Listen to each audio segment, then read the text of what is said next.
Bonjour à tous, c'est Dan. On se retrouve sur un petit tutoriel de retouche photo très rapide.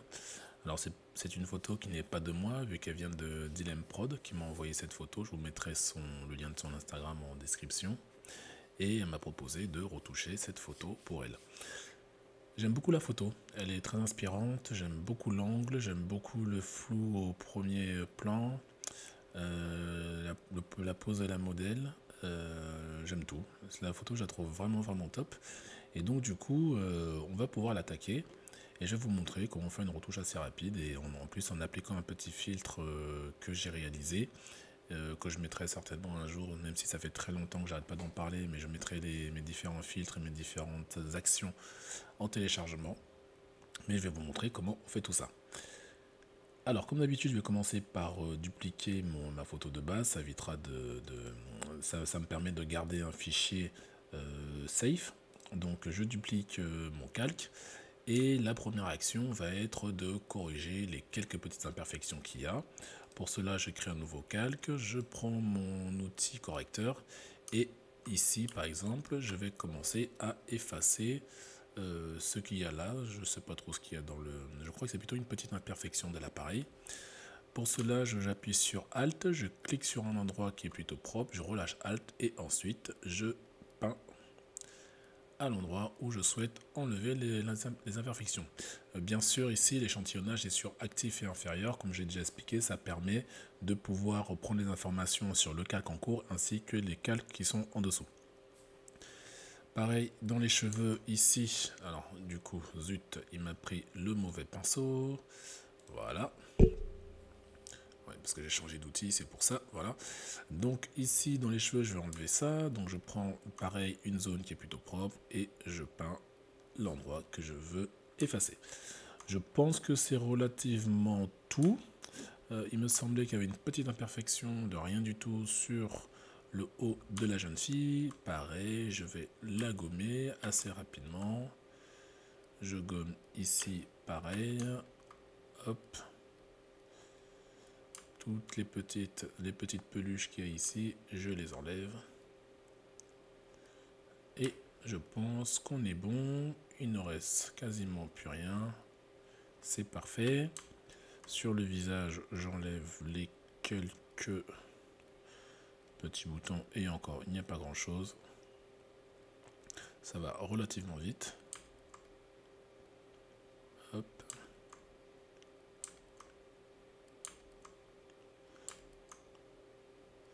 Voilà. Là, on est bon. D'autant plus que cette photo, il faut qu'elle reste assez naturelle. Je pense que c'est le but recherché par le photographe, faire quelque chose de très simple, très naturel. Donc on ne va pas aller sur de la retouche trop poussée, bien au contraire. Il faut garder un maximum de naturel sur la photo. Bon, je pense que là on est bon sur tout ça. Ce qui brille ici, c'est sa boucle de ceinture. Mais honnêtement, ce n'est pas indispensable sur la photo. Donc, hop, je gomme aussi. Ça évite d'attirer l'œil sur ce petit endroit-là. Et je pense que là, on est OK. Les cheveux qui flottent ici, je vais les laisser. Je vais laisser cette mèche parce que c'est pas trop... Ça fait partie du charme de la photo, de l'esthétique de la photo. Donc voilà, là on est bon. Ce que je vais faire par là ensuite, c'est de faire mon Dodge and Burn. Alors pour cela, j'ai mon action ici, Dodge and Burn global. Alors comme je vous avais dit, je mettrai certainement mes actions en téléchargement. Donc mon Dodge and Burn global, hop, je l'exécute. Ça va me permettre de gommer les quelques imperfections au niveau des transitions de couleur et de lumière sur la peau. Je regarde un peu, il n'y a pas grand chose, ça va aller relativement vite. Je vais éclaircir un peu parce que la photo est déjà un peu sombre. Le Dodge, ouais, je n'ai même pas besoin de retoucher grand chose. Je vais supprimer ce dossier là parce qu'il y a une petite étape que je vais faire avant. Donc là, la photo, je vais faire CTRL ALT SHIFT E pour aplatir tout ce que j'ai déjà fait. Je vais dupliquer une première fois l'aplatissement, si on peut dire. Je vais le renommer en C-RAW pour Camera RAW. Et ce que je vais commencer par faire, c'est d'aller dans filtre Camera RAW. Et là, je vais un peu rééquilibrer la photo. Comme vous pouvez voir, en fait, les zones en rouge ici, ce sont les zones de haute lumière, c'est-à-dire que le blanc est complètement cramé, et les zones en bleu, là, ça veut dire que les noirs sont trop noirs, entre guillemets. Donc, ce que je vais commencer par faire, c'est de baisser les tons clairs pour récupérer un peu, hop, au niveau des zones qui sont un peu trop cramées. Vous voyez, ça me permet aussi ça permet de récupérer aussi un peu du ciel, récupérer le bleu du ciel. Donc je vais le mettre ici parce que vous voyez ici un espèce de bleu qui s'est affiché. Donc là c'est bon. Les tons foncés, je vais un tout petit peu les ouvrir. Ça permet en fait d'ouvrir les ombres. Ça s'appelle ouvrir les ombres. Comme cela. Les blancs, on pourrait jouer avec les blancs. Là je vais un tout petit peu les monter un chouïa. Et là les noirs, vous voyez, si je peux me mettre ici, ça permettra de récupérer un peu sur le pantalon pour ne pas qu'il soit noir, ça me permet de récupérer un peu dans les noirs. Donc c'est ce que je fais, je les monte un tout petit peu. Les contrastes, je baisse un chouïa les contrastes. J'aime bien commencer sur des photos qui sont un tout petit peu décontrastées, si on peut dire. La texture, je vais un tout petit peu la monter pour gagner un peu de ce qu'on bat de la texture. Et la clarté, un chouïa aussi. Voilà. La saturation, je baisse un tout petit peu l'image pour en faire un chouïa désaturé. Voilà, là c'est pas mal du tout. Et je pense que là on est déjà pas mal. J'ai pas besoin de retoucher autre chose, sachant que je vais de toute façon appliquer mon petit filtre. Donc je mets OK. Ça travaille. Et vous voyez, si on fait le avant-après de la photo, voilà. Ça nous a permis de récupérer des informations sur les vêtements, sur le haut. Le ciel n'est plus complètement cramé, on a pu récupérer un peu de ciel. Donc là, on est totalement bon et je peux maintenant appliquer ma petite action de Dodge and Burn pour pouvoir effacer les imperfections sur le visage. Pardon. Maintenant que l'action a fini de se charger, là, je vais un tout petit peu augmenter la courbe. Ça me permet de récupérer un peu de luminosité pour mieux travailler les imperfections de lumière et de couleur sur la peau.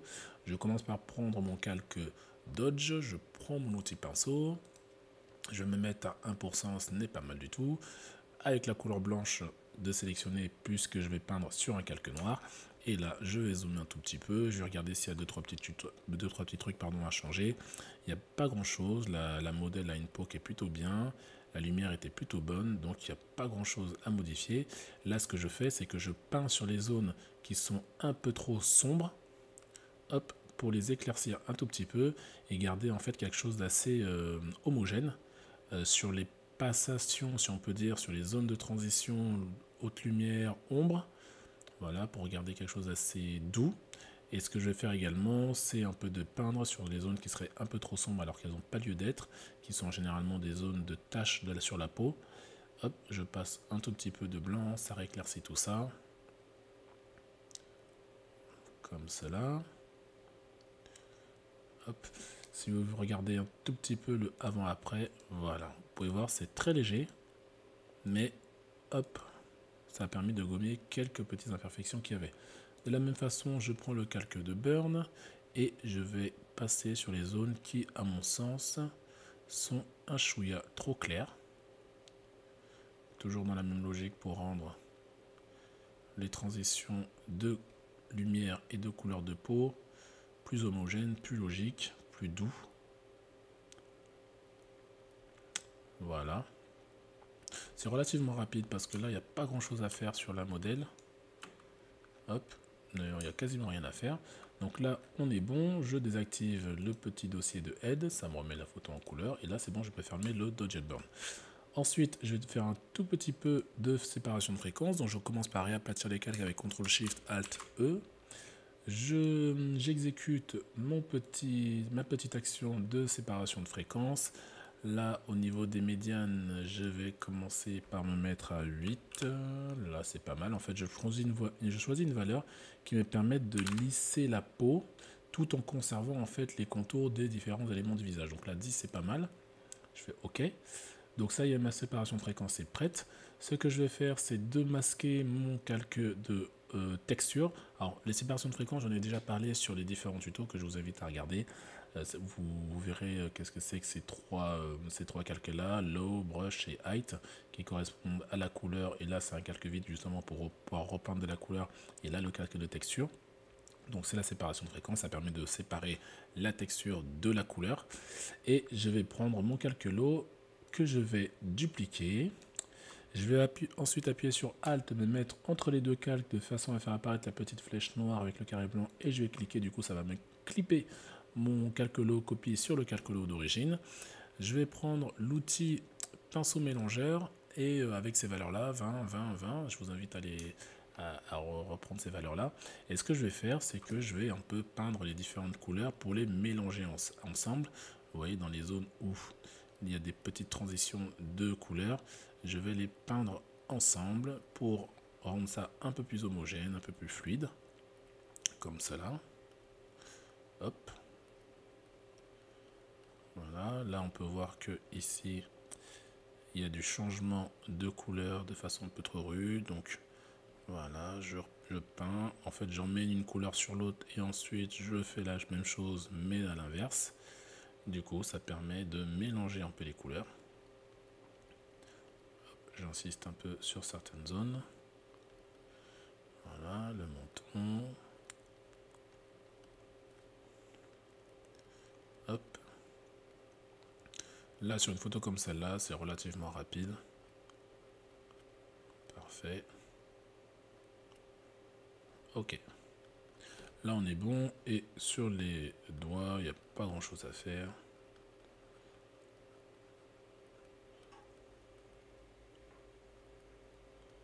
Hop, comme ça.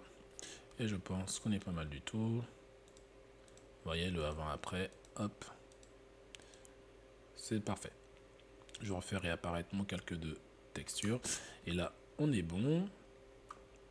Maintenant, ce qui va se passer, c'est que je vais pouvoir appliquer mon petit filtre que j'ai déjà préparé avant. Alors, c'est un filtre que j'utilise assez souvent, surtout sur les photos d'extérieur, là, qui sont un peu de mélancolie, un peu de... où on doit faire passer une certaine petite émission un peu artistique. Donc, je commence par refaire un CTRL SHIFT ALT et E pour aplatir les calques. Là, je vais aller dans Filtre, Caméra Raw. Je vais partir sur les paramètres prédéfinis, et moi vous voyez j'ai mon petit Danidan Summer Mood ici. Alors j'en ai déjà 3, enfin, j'en ai plus. Hein. D'ailleurs, oui, celui-là il est pas mal, l'intérieur Inferno, c'est pas mal aussi. Mais oui, Summer Mood. Tiens, je vais prendre mon Summer Mood, qui est pas mal paramétré pour cette photo. Je fais OK. Alors, je finirai certainement un beau jour hein, par vous mettre les différents paramètres prédéfinis que j'ai déjà créés en téléchargement. Faut que je le fasse, je le ferai. Donc là maintenant que ce filtre est appliqué, donc parfait, ça m'a fait mon bon petit mood.